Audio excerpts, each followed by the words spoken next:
While this video will contain instances of people around the world disrespecting Black South Africans, going so far even as to insult their mothers, I would like to start and end this video with instances of honor for Black South African mothers who raised a rainbow nation. So please watch the following clips to see what's coming up at the end. These are just small snippets. And then we'll get to the nitty gritty. Welcome to Nuance with Nikki. My great-grandmother, my Gugu, is the person I've loved most in the world.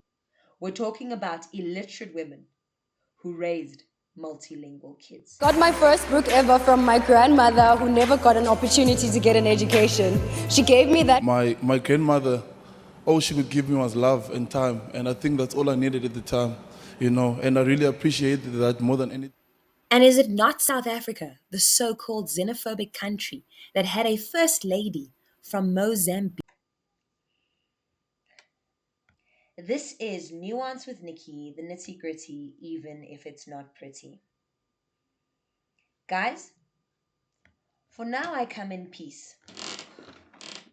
I'm coming very peacefully, but I'm not feeling peaceful.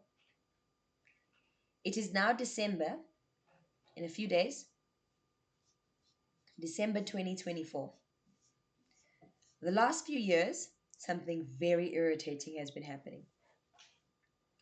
I feel like so many people on the internet, of every race, from every continent, and whatever, consistently wants to come for Black South Africans. And when you're sitting in South Africa and you're watching the news from all the different angles, I don't know how one people can be so demonized by everybody else. So I want to make it clear. If you are a white person, say from Britain or even from here, Black people in South Africa are not made for your convenience.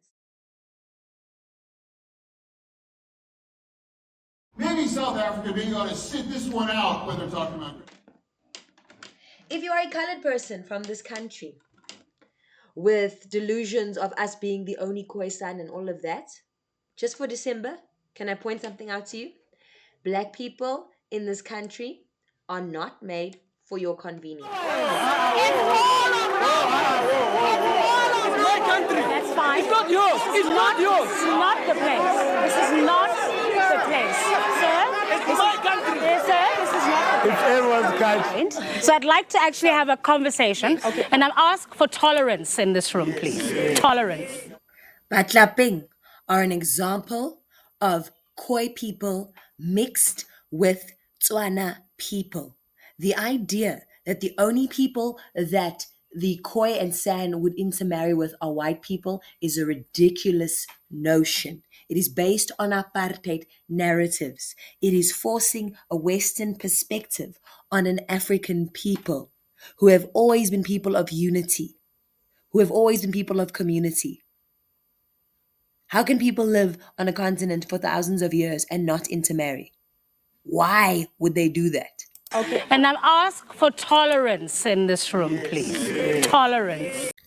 Unukweba are an example of Khoisan people who are Xhosa as well. And many of us as colored people are sick and tired of the bogus history that claims otherwise.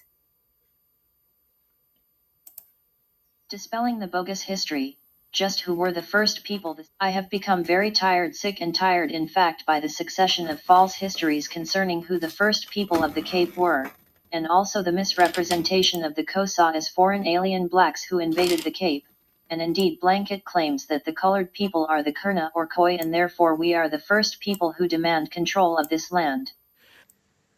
Where exactly do you think the Xhosa learned their clicks? Have you looked at their cheekbones? But now it's time to do some pruning. It's time to do some pruning. So here are a couple of bold statements. Statement number one.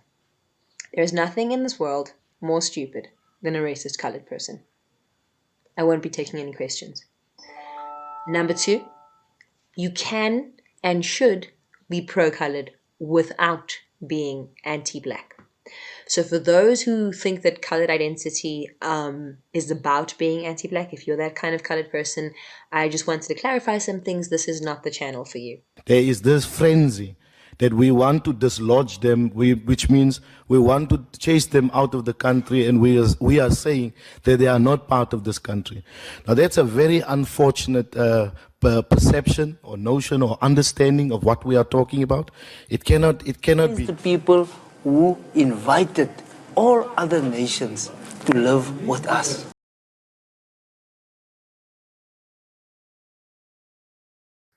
And in that podcast, she was basically saying very crazy things, such as one of the bravest things she's ever done is come to South Africa. And she was speaking about how she was staying in a housing unit. And when people were showing the pictures, it was actually a lekker mansion in Cape Town. And then some of the other things she was saying, there's something that the Africans call imbelego, when they put the baby on the back and then they tie them up with a cloth. And she was basically calling that a mud cloth. Then apparently she also lied, and she said something like, when her and her husband Prince Harry went out. On behalf of the Springboks, just want to welcome you into our change room, Prince Harry. It's a massive honor to have you in our presence, and we're all big fans of you. And I hope the family's well, Meghan and baby Archie. Do y'all even have Cantu like shampoo and conditioner in South Africa? Like, do y'all even know how to like wash your own hair? Cause y'all probably do. Cause I know how y'all dye y'all hair blonde. Y'all get that cow to piss on your head so it turns blonde. I don't do that backwoods shit. I just go get me some dark and lovely hoe. Do y'all know what this brand is? No. If you are a black person from any country, anywhere, black people in my country are not made for your convenience. So who do they pick to be the winner of Miss South Africa? They pick a woman with green eyes. So who do they pick to be the winner of Miss South Africa? So who do they pick to... I see your indignation at the fact that South African people have made their own choice, and I raise you the Miss South Africa contest, which was nothing but a celebration of so many beautiful black women. I have also shown just how many black Miss South Africas we've had. We've had a Miss Universe, we've had Miss World, but your only thing that you want to see is that we happen to choose a white Miss South Africa, never choosing to learn anything else about her. You feel like you are personally insulted by the fact that black people in my country happen to have autonomy.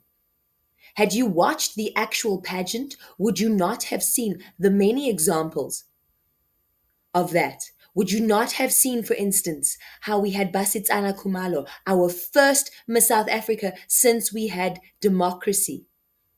There she is. Okay, before her, we had Jacqui Mofokeng, our last Miss South Africa in apartheid.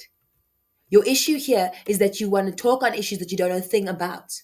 Had you actually watched it, you would have heard why South Africans made their own choice, and you would have heard a black South African woman articulating that. Now, ladies and gentlemen, we shine a light on a very important milestone for our country this year. Like I said, we recognize 30 years of freedom and, of course, the democratic right to live as amongst each other as equals. And a big shout out to our Olympians, they did well. 1994 was a year full of hope, and I believe we have lived up to that very hope. It was also the very first time we crowned our queen in this new dispensation of freedom and, of course, the democratic right to live as amongst each other as equals.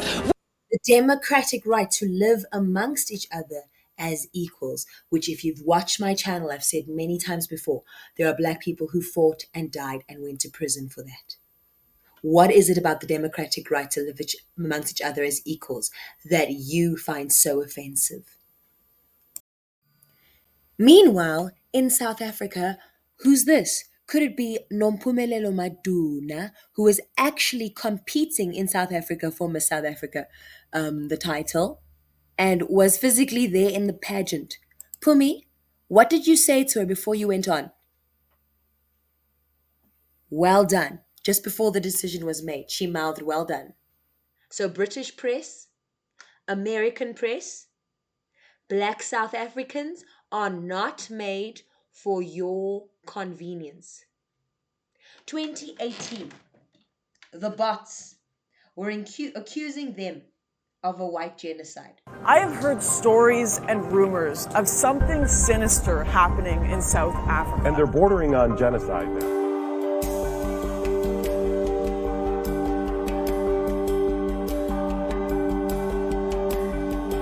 So please explain to me, you who don't live with Black South Africans, how these two narratives are consistent. She was contesting in Miss South Africa, where South Africans feel like she couldn't represent them because she's African and black, literally. It's racist. I'm not a racist, but the blacks comes first and then the whites. And even highly qualified whites don't even get a position in South Africa. So I don't know, man. It's just unfortunate that people in the comment section just get so heated, so emotionally charged that they stop thinking for themselves and understand that this is not a hate-filled campaign. That is not what's happening. It's not a hate-filled campaign. Simply campaign to say that we are all equal before the law as Africans. So if someone's being accused of a crime, they need to go clear their name. This family was given a fair chance to respond to the deadline and to make an appearance, why they should keep the South African national documents, but they did not respond to the deadline, okay? They even went to their house to go and find them. She wasn't there. But they don't understand how she traveled to Nigeria. They don't know which passport she's using. They saw photos that were posted on social media. So how is she even getting in and out of the country? What passport has she been using? Are these unfair questions?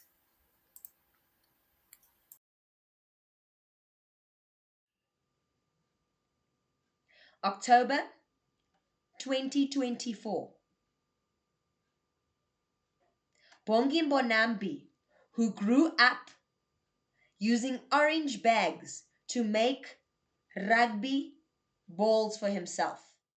With my friends, we used to make our own makeshift rugby balls, formed in the moonsock with the newspapers and the plastics into like an oval shaped thing.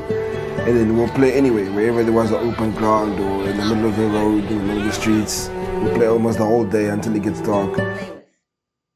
Was accused by a well-fed, privileged white boy of using a racial slur for the sin of speaking Afrikaans. Let's explain for people who don't speak Afrikaans that the Afrikaans word for side, as in that team, that side, is K-A-N-T. Yes. Die kant. Ja. Ander kant, daai kant. This side, that side. Dis die wit kant. Ja. So,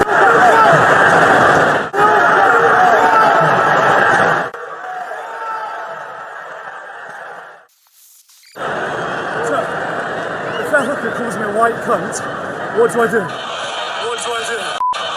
What do I do? Well, protocol says you're supposed to go to your captain, but you made sure you went to the ref who had a mic. In it, Tom, in it. Innocent misunderstanding? Or did Curry know exactly what he was doing, considering his country's history for getting games cancelled just when the stakes are high? It just hit me. What did you see him saying in the footage? He said, "You fucking black cunt. You fucking knobhead." Today is bigger than football. Anton Ferdinand addressed the alleged use of racial slur by a competitor during a match against Dallas United. West Ham leaving the pitch in response, with tournament officials determining the match, which Dallas United was leading 2-0, would be called, and no points awarded to either side. Every December, some South African wants to come and talk about beaches. I don't want to hear that this year. Holiday. But if you keep watching for just a little longer, you hear Adam expressing his delight that there are no black people around, even using the K word to convey his satisfaction. Black people in my country are not made for your convenience. Can we leave them alone? Last year, some attention-seeking... I didn't respond to that video. I didn't. In fact, I don't even feel like watching it. I think I'll edit it once in here because I remember what he said. It's been bothering me for a year. And that's not because I'm mixed. That's because I'm Black American. y'all before. My black American mama, her hair grows. See, because a lot of y'all don't know, them South African girls, their hair don't grow.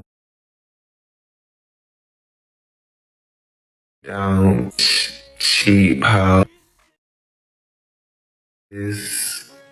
And that's not because I'm mixed, that's because I'm black American. Or my black American mama. You know, if I had spent so much time speaking about my mother on the internet, I would not have come on the internet proving how she had failed at her most important job. Over the last 14 years, I've been privileged enough to know many amazing American mothers, black or otherwise. However, this man's intention was to send disrespect to black women and their children. So I'd like to take this opportunity just to brag about the black women in my country that I have watched raise children. Okay, so please enjoy this. This is not even to bother putting him down, this is just to build them up because their contribution isn't ever spoken about enough and they've raised the nation.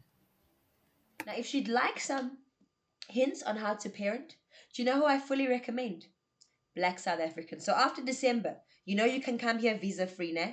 You can come here visa free for 3 months. 3 months. Anybody can come visa free for 3 months. Got my first book ever from my grandmother who never got an opportunity to get an education. She gave me that book because she had hoped that I would have a future much better than hers. I come from strong women who have fought not only to be recognized as humans, but to be recognized as intelligent and capable leaders. Because of those women, I am here today, and it is now my responsibility to inspire others, to lead, to be the best, and to stay confident in everything that they do. We're talking about illiterate women who raised multilingual kids. Your Harvard professors can't do that. My great-grandmother, my Gugu, is the person I've loved most in the world. She might have commanded huge respect as the matriarch of the tiny village where I was raised in rural South Africa, but she never set foot in a classroom. Still, it was her faith in education and her belief in me that has led me to this point. I am strong because she was strong. I'm educated because she willed it. I care about my fellow man because she cared so deeply. It is the indomitable spirit that we South Africans call Ubuntu, which means humanity, and sometimes translates into the phrase, I am because you are. My mother was working in the kitchen and she had to stop after a while, so I was struggling to get meals during the day. And she used to go visit her friends, and if you go visit other people in the township, they make you coffee and give you a little bit of cookies and maybe the bread. And my grandmother would just take the bread, put it in a pocket, bring it home for me to eat. And yeah, that was my life every day. I loved going to school because we get bread at school. We used to get, at lunchtime, you get like a slice of bread with peanut butter in it and jam and powdered milk. You just put water into it. And that was probably most of the days, my only meal of the day. And but throughout all of that stuff at home, my grandmother, all she could give me was love and time. And I think that's all I needed at the time, and I really appreciated that more than anything. I wish I could do the story justice with the limited time that I have, but I would encourage anybody and everybody to look into the inspirational story of Siya Kolisi before he was lucky enough to get a scholarship to a private rugby school. I wouldn't eat again. And I always think about me. When I speak about my book, and after I wrote the book, I thought to myself, my grandmother, I never saw her eating. I never saw her complaining. I would cry in the middle of the night. And every time she got a meal, or she went to go visit someone, she's got a slice of bread or a cookie, when you someone makes you tea, she puts it in the pocket and brings it for me. And I really saw her eat, but I never saw her complain once. And that's like the person that looked after me and raised me, and that taught me. Unfortunately, she passed away. He went to go live with his aunt, who also then passed away, and his mom passed away. But I wonder what his grandmother and the women who raised him would say if they knew that Today, the school college, the school field of the school that he got a scholarship to is named after him. Do you know why? Good morning, Sia, and your team of men in green and gold. We are standing here on your home field, the Kolisi, here to wish you and your men a very good luck for your semi-final clash against England in the best way that we know how. So from all the gentlemen of the grey, good luck, enjoy the game, and bring it home.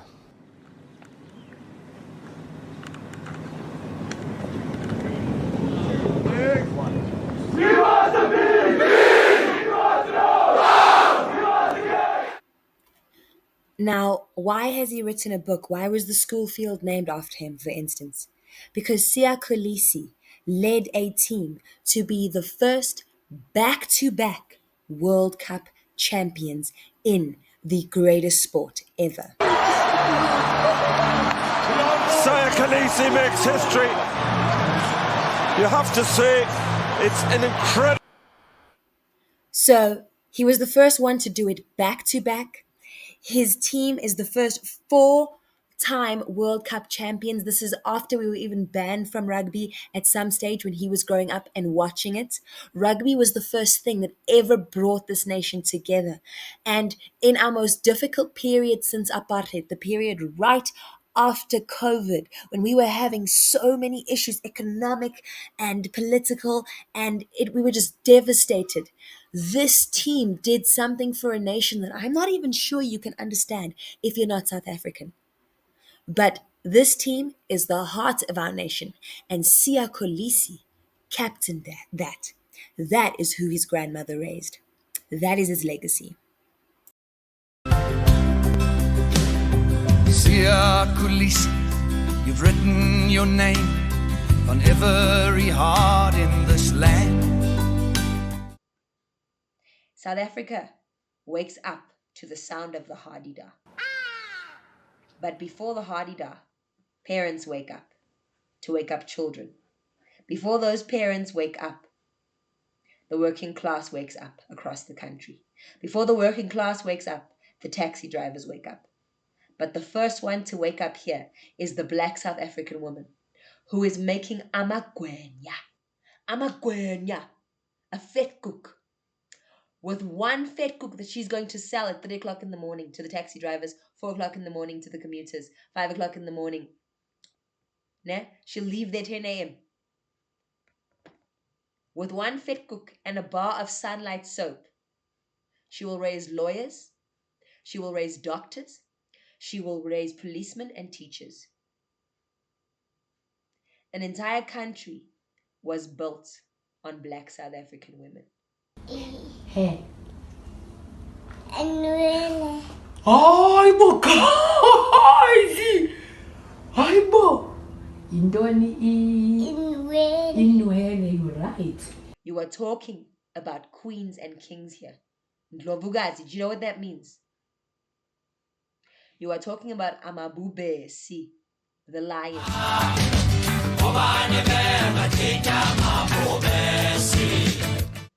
Put some respect on their name. They didn't come for you. All they have ever done is forgive people. They have forgiven and forgiven and forgiven. And now everybody wants to lambast them. How much grace must one person have? They are not innately violable. They're not innately rapeable. They're not innately robbable. The brutal gang rapes of 8 women in Krugersdorp on the West Strand has put illegal mining activity back in the spotlight. We've been howling all the time about the deterioration of the rule of law in our country. We've also been putting it on notice that illegal immigration is a big issue that needs to be sorted out in our country, and they have not been taking us seriously. And it had to take this kind of crime to happen for us to be able to put the issues of illegal immigration on the map. And so we are here to support the victims of this crime, but also to say that time is about up. Okay, they have a right to justified anger when they have been consistently violated. Whenever and wherever I have traveled, I have been expected to provide police clearance to prove that I'm not likely to do a crime in the nation I'm visiting. I have always handed in my documentation for work permits, such as health checks, psych checks, x-rays, and the like. Why is this suddenly an issue when it comes to South Africa? Doesn't she deserve the same respect? And is it not South Africa, the so-called xenophobic country, that had a first lady from Mozambique? In recent months, multiple South African children have died because of spaza shops in our country where people are illegally bringing food from other In countries. Zola Clinic, other mothers called me because we have a community chat group this side. So they told me that 3 more children were no more. So I knew that the chances of my son surviving were slim. The nation has asked all spaza shops to re-register. This is some of the response we're getting. The African diaspora supported South Africa and the ANC in the time of need when they were in the trenches. There is no way they're going to try and separate us. People want to come and talk about, we did this for you and we did that for you and we did this for you. You sound like an abuser. You act as if it's a one-way street. Hasn't South Africa done things for other people? Whose soldiers are dying there in those wars? Whose paramedics go there when there are floods? Who's the first ones to show up?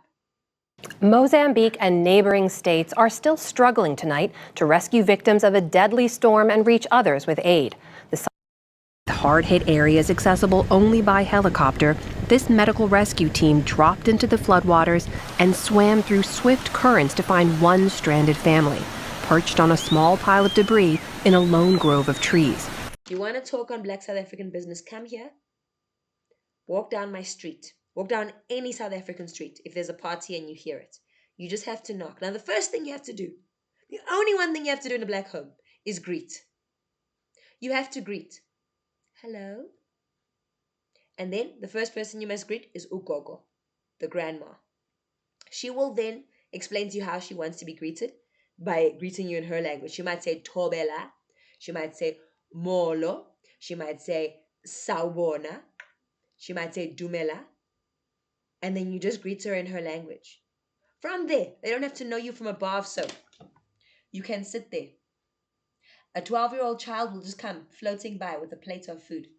On that plate of food, you will have beetroot, you will have carrots, you will have chakalaka, you will have coleslaw, you will have samp and pap and mukhodu, you will have beef, and you will have mutton freshly slaughtered, and then you will have salads such as chicken and fish.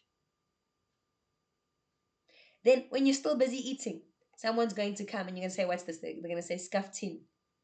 And you're going to take that empty tin and you're going to go and fill for yourself, and you can eat for the rest of the week on that. Other than that, please mind your own business. Let Black South Africans mind their Black South African business. They're very busy. They're very busy. They've got lobola to pay. They're paying for themselves in the suburbs, plus they're paying for houses there in the township. They're raising their own kids and others. That's been a tradition. Leave them alone, please. It's Christmas. The summer skies this Christmas morn, to God our Savior, Son is born, our invitation newly formed, that Jesus child let find us born. And it's summer. It's the most important time of the year in South Africa. It's summer and it's New Year. We're so glad that you, yeah. Leave them alone. They are well raised. They won't stand back when there's a fight, but they won't start one. Leave them alone. Should be to leave South Africans alone. Leave them alone. Nuance with Nikki, the nitty gritty, even if it's not pretty. Merry Christmas, Happy New Year, leave them alone. love.